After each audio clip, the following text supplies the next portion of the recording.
আগামীকাল থেকে নিম্নচাপ প্রবেশ করবে দক্ষিণবঙ্গের একাধিক জেলায়। তাতে আবহাওয়া দপ্তর জানিয়েছেন যে আগামীকাল থেকেই বজ্রবিদ্যুৎ সহ দমকা ঝোড়ো হওয়ার সাথে ঝড় বৃষ্টি থাকতে পারে ত্রিপুরা এবং বাংলাদেশের একাধিক জেলায়।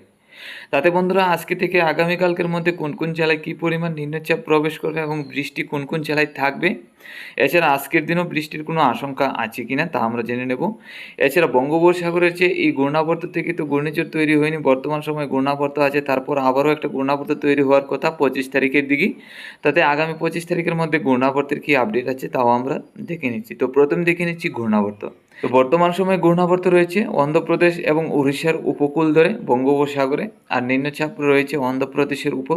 এছাড়া কিছু নিম্নচাপ আছে মায়ানমারের দিকে বঙ্গোপসাগরে।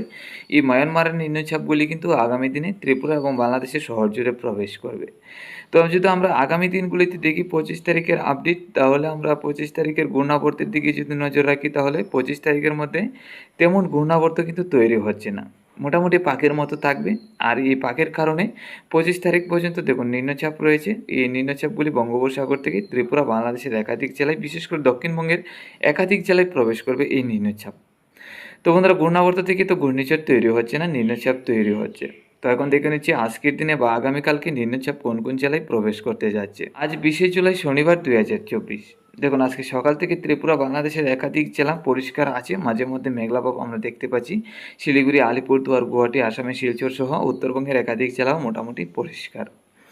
আজকে দুপুরের মধ্যে গেলে আমরা দেখতে পাচ্ছি কিছু নিম্নচাপ চলে আসবে চট্টগ্রাম, আমাদের ত্রিপুরা, আসামের শিলচর, করিমগঞ্জ, হাইলাকান্দি জেলায়, যা থেকে হালকা পাতলা ঝড় বৃষ্টি হতে পারে এইসব জেলায়। এছাড়া সম্পূর্ণ বাংলাদেশে মোটামুটি মেঘলাভাব থাকলেও তেমন বৃষ্টি নেই। উত্তরবঙ্গের জেলাগুলিও মোটামুটি পরিষ্কারই, তেমন বৃষ্টির আশঙ্কা আমরা দেখতে পাচ্ছি না।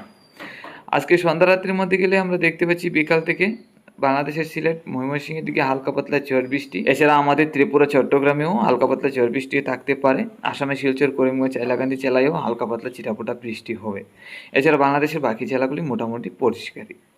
মধ্যরাতের মধ্যে গেলে আমাদের ত্রিপুরা, আসামের শিলচরের সাইড নিয়ে করিমগঞ্জ, হাইলাকান্দি জেলাগুলি পরিষ্কার। উত্তরবঙ্গের জেলায় হালকা থেকে মাঝারি বর্ষণ শিলিগুড়ি, আলিপুরদুয়ার, গুয়াহাটির দিকে। তারপর আগামীকাল সকাল থেকে নিম্নচাপ প্রবেশ করতে যাবে, আমরা যেটা দেখেছিলাম এবং আবহাওয়া দপ্তর জানিয়েছিল।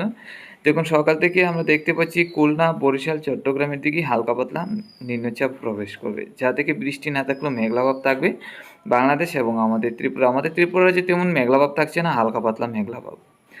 আগামীকাল দুপুরের মধ্যে গেলে নিম্নচাপটা চট্টগ্রাম হয়ে আমাদের ত্রিপুরা, তারপর উত্তরে সিলেট, ময়মনসিংহ, ঢাকা, কুমিল্লা, বরিশালের সাইড নিয়ে থাকবে, যা থেকে হালকা পাতলা ঝড় বৃষ্টি এসব জেলায় হবে। আসামে শিলচর, করিমগঞ্জ, হাইলাকান্দি জেলায়ও হালকা পাতলা ঝড় বৃষ্টি থাকবে আগামীকাল দুপুরে। আগামীকাল সন্ধ্যা রাত্রির মধ্যে গেলে আমরা দেখতে পাচ্ছি দুপুর থেকে সন্ধ্যা রাত্রি পর্যন্ত এই ঝড় বৃষ্টিটা বজায় থাকবে। সিলেট, ময়মনসিংহ, ঢাকা, কুমিল্লা, আমাদের ত্রিপুরা, চট্টগ্রাম, আসামে শিলচর, করিমগঞ্জ, হাইলাকান্দি জেলায়। এছাড়াও উত্তরবঙ্গের জেলাগুলির দিকে ঝড় বৃষ্টি শুরু হবে বিকালের মধ্যে, তাতে শিলিগুড়ি, আলিপুরদুয়ার, গুয়াহাটির দিকে হালকা পাতলা ঝড় বৃষ্টি থাকবে। মধ্যরাত্রির মধ্যে গেলে দেখতে পাচ্ছি আমাদের ত্রিপুরা সহ বাংলাদেশের একাধিক জেলা পরিষ্কার, উত্তরবঙ্গের জেলায় হালকা পাতলা ঝড় বৃষ্টি, তাতে শিলিগুড়ি, আলিপুরদুয়ার, গুয়াহাটির দিকে নিম্নচাপ। এছাড়া চট্টগ্রামেও ছিটাফোটা বৃষ্টির সম্ভাবনা আমরা যেটা দেখতে পাচ্ছি মেঘলাভাব থাকার কারণে। তো আগামীকাল থেকে আমরা যেটা দেখতে পাচ্ছি দিনভর ঝড় বৃষ্টি হবে না, দুপুর থেকে বিকাল পর্যন্ত ঝড় বৃষ্টি থাকার সম্ভাবনা। আগামী 22 তারিখও একই রকম, 22 তারিখও দুপুর থেকে বিকালের মধ্যে নিম্নচাপ প্রবেশ করবে, যা থেকে হালকা পাতলা ঝড় বৃষ্টি থাকতে পারে, রাত্রির মধ্যে আবারও পরিষ্কার। তারপর 23 তারিখ সকাল থেকে আবারও নিম্নচাপ প্রবেশ করার সম্ভাবনা চট্টগ্রাম এবং আমাদের ত্রিপুরা রাজ্যের দিকে, দুপুরের দিকে পরিষ্কার, বিকালের মধ্যে আবারও নিম্নচাপ প্রবেশ করার আশঙ্কা।